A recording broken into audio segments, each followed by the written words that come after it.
S, ಇನ್ನು ಹಾಸನದ ಪ್ರತಿಷ್ಠಿತ HDCC ಬ್ಯಾಂಕಿನ ನಿರ್ದೇಶಕ ಸ್ಥಾನಕ್ಕೆ ನೆಕ್ಸ್ಟ್ ವೀಕ್ ಅಂದ್ರೆ ಆಗಸ್ಟ್ 21ನೇ ತಾರೀಕು ಚುನಾವಣೆ ನಡೆಯುತ್ತೆ. 13 ಸ್ಥಾನಗಳ ನಿರ್ದೇಶಕ ಸ್ಥಾನಗಳ ಪೈಕಿ 11 ಸ್ಥಾನಗಳಿಗೆ ಈಗಾಗಲೇ JDS ಬೆಂಬಲಿತರೆ ಅವಿರೋಧವಾಗಿ ಆಯ್ಕೆಯಾಗಿ ಹೋಗ್ಬಿಟ್ಟಿದ್ದಾರೆ. ಹಾಗಿದ್ರೆ ಇನ್ನು ಉಳಿತಕ್ಕಂಥದ್ದು ಇನ್ನೆರಡೇ ನಿರ್ದೇಶಕ ಸ್ಥಾನ, 2 ಸ್ಥಾನಕ್ಕೆ ಚುನಾವಣೆ ನಡೀಬೇಕು. 2 ಸ್ಥಾನಕ್ಕೆ ಚುನಾವಣೆ ನಡೆದು ಅಲ್ಲೂ ಕೂಡ ಬಹುತೇಕ JDS ನವರೇ ಆಯ್ಕೆ ಆಗಬಹುದೆಂದು ಹೇಳಲಾಗ್ತಾ ಇದೆ. ಹೀಗಾಗಿ 13 JDS ಬೆಂಬಲಿತ ಸದಸ್ಯರೇ ಗೆಲ್ತಿರೋದ್ರಿಂದಾಗಿ JDS ನವರೇ ಅಧ್ಯಕ್ಷರಾಗುವುದು ಬಹುತೇಕ ಫಿಕ್ಸ್ ಅಂತ ಹೇಳಲಾಗ್ತಾ ಇದೆ. ಒಂದು ಕಾಲಕ್ಕೆ HDCC ಬ್ಯಾಂಕ್ ಅಂತ ಅಂದ್ರೆ ಇದು ರೇವಣ್ಣ ಅವ್ರ ಮನೆ, ದೇವೇಗೌಡರ ಮನೆ ಬ್ಯಾಂಕು ಅಂತಾನೆ ಬಹುತೇಕ ಜನ ಅಂದುಕೊಂಡಿದ್ರು.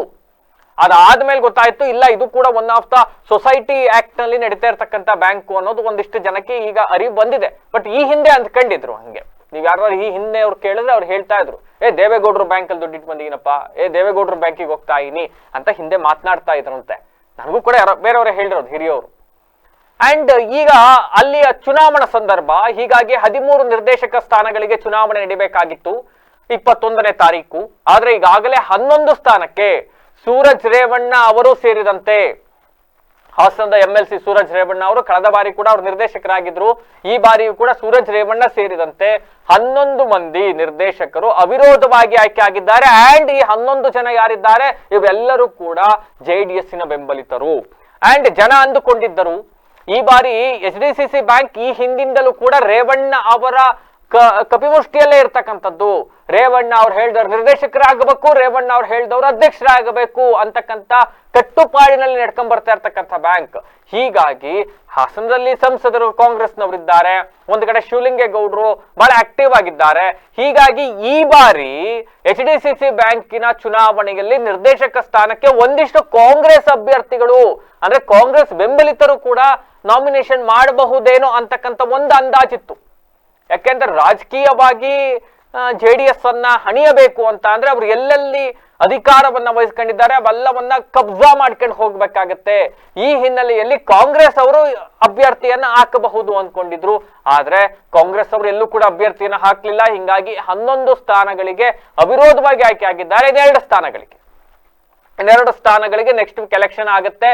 ಇಫ್ ಇನ್ ಕೇಸ್ ಚುನಾವಣಾ ಕಣದಲ್ಲಿರೋರು ಎಲ್ಲರೂ ಕೂಡ ಚುನಾವಣಾ ಕಣದಲ್ಲೇ ಉಳಿದುಕೊಂಡರೆ, ಒಂದು ವೇಳೆ ಯಾರಾದ್ರೂ ಅವುಗಳನ್ನು ವಾಪಸ್ ತಗೊಂಡ್ರೆ, ಈಗಾಗಲೇ 1-2 ಕ್ಷೇತ್ರಗಳಿಗೆ ಬಿದ್ರಿಕೆರೆ ಜಯರಾಮ್ ಅವರು JDS ಬೆಂಬಲಿತ ಅಭ್ಯರ್ಥಿ ಆಗಿದ್ದಾರೆ.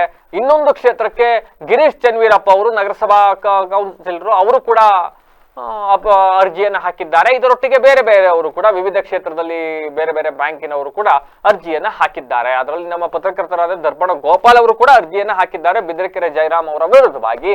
ಒಂದು ವೇಳೆ ಇವರೆಲ್ಲ ಯಾರಾದ್ರೂ ವಾಪಸ್ ತೆಗೆದುಕೊಂಡು ಕಣದಲ್ಲಿ ಕೇವಲ ಬಿದ್ರಿಕೆರೆ ಜಯರಾಮ್ ಮತ್ತೆ ಗಿರೀಶ್ ಚನ್ವೀರಪ್ಪ ಅವರು ಮಾತ್ರ ಉಳಿದುಕೊಂಡರೆ ಅವರು ಕೂಡ ಅವಿರೋಧವಾಗಿ ಆಯ್ಕೆ ಆಗುತ್ತಾರೆ.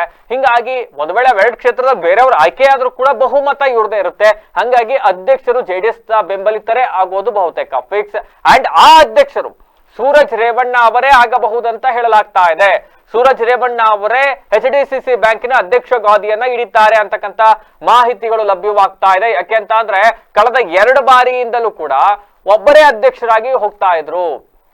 ಸೊ ನಾಗರಾಜ್ ಅವರು ಒಬ್ಬರೇ ಅಧ್ಯಕ್ಷರಾಗಿ ಹೋಗ್ತಾ ಇದ್ರಿಂದ ಸೋಮನಳ್ಳಿ ನಾಗರಾಜ್ ಅವರೇ ಮತ್ತೆ ಮುಂದುವರಿಯೋದು ಬಹುತೇಕ ಡೌಟ್. ಹಿಂಗಾಗಿ ಅವರ ಅಧ್ಯಕ್ಷತೆ ಅವಧಿಯಲ್ಲಿ ಬಹಳ ಚೆನ್ನಾಗಿ ಬ್ಯಾಂಕ್ ಅನ್ನ ಮುನ್ನಡೆಸ್ಕೊಂಡು ಹೋಗಿದ್ದಾರೆ. ರೇವಣ್ಣ ಅವರು ಹೇಳ್ದಂಗೆ ಕೇಳ್ಕೊಂಡು ಎಲ್ಲೂ ಕೂಡ ಅವರಿಗೂ ಬೇಜಾರಾಗದಂತೆ, ಇವರು ಕೂಡ ಆಡಳಿತದಲ್ಲಿ ಎಲ್ಲೂ ಲೂಪೋಲ್ಸ್ ಇಲ್ಲದಂತೆ ಬಹಳ ಅಚ್ಚುಕಟ್ಟಾಗಿ ಬ್ಯಾಂಕ್ ಅನ್ನು ತಗೊಂಡೋಗಿದ್ದಾರೆ. ಬ್ಯಾಂಕ್ ಕೂಡ ಬಹಳಷ್ಟು ಲಾಭದಲ್ಲೇ ಇದೆ. ಹಿಂಗಾಗಿ ಈಗ ಅಧ್ಯಕ್ಷ ಗಾದಿಗೆ ಬಹುತೇಕ ಚೇಂಜ್ ಆಗ್ತಾರೆ. ಸೋಮನಳ್ಳಿ ನಾಗರಾಜ್ ಅವರಿಗೆ ಕೊಡೋದಿಲ್ಲ, ಸೂರಜ್ ರೇವಣ್ಣ ಅವರೇ ಅಧ್ಯಕ್ಷರಾಗಬಹುದು ಅಂತಕ್ಕಂಥ ಮಾಹಿತಿಗಳು ಕೂಡ ಲಭ್ಯವಾಗ್ತಾ ಇರ್ತಕ್ಕಂಥದ್ದು. ಹಾಗಿದ್ರೆ ಕ್ವಿಕ್ ಆಗಿ ಅವಿರೋಧವಾಗಿ ಆಯ್ಕೆ ಆಗಿರೋರು ಯಾರು ಅಂತ ನೋಡ್ಕೊಂಡು ಹೋದ್ರೆ, ಬೇಲೂರಿನ ಶಾಸಕರಾಗಿದ್ದ CN ಬಾಲಕೃಷ್ಣ, MLC ಸೂರಜ್ ರೇವಣ್ಣ, ಸತೀಶ್ ವನಹಳ್ಳಿ, ಸೋಮನಳ್ಳಿ ನಾಗರಾಜು ಹಾಲಿ ಅಧ್ಯಕ್ಷರು, ಬೇಲೂರು ನಾಗರಾಜ್, ಜಗದೀಶ್, ಅರಸೀಕೆರೆ ಶೇಖರಪ್ಪ, ಹನುಮೇಗೌಡ, ಮಂಜೇಗೌಡ, ಗಂಗಾಧರ್, ಪಾಪಣ್ಣಿ ಇವರೆಲ್ಲ ಕೂಡ ಅವಿರೋಧವಾಗಿ ಆಯ್ಕೆ ಆಗಿದ್ದಾರೆ. ಇನ್ನು JDS ಬೆಂಬಲಿತ ಬಿದ್ರಿಕೆರೆ ಜಯರಾಮ್ ಮತ್ತೆ ಗಿರೀಶ್ ಚನ್ವೀರಪ್ಪ ಅವರು ರೇಸ್ ನಲ್ಲಿ ಇದ್ದಾರೆ. ಏನಾಗುತ್ತಾ ಗೊತ್ತಿಲ್ಲ. ಬಟ್ ಮುಂದಿನ ಇನ್ನೇನೊಂದು ವಾರ, ನೆಕ್ಸ್ಟ್ ವೀಕ್ ಕರೆಕ್ಟ್ ಆಗಿ ಮುಂದಿನ ಗುರುವಾರ 21ನೇ ತಾರೀಕು ಚುನಾವಣೆ ಇರುತ್ತೆ. ಅವತ್ತು ಯಾರು ಅಧ್ಯಕ್ಷರಾಗ್ತಾರೆ ಎಲ್ಲವೂ ಕೂಡ ಬಹುತೇಕ ಗೊತ್ತಾಗಿ ಹೋಗುತ್ತೆ.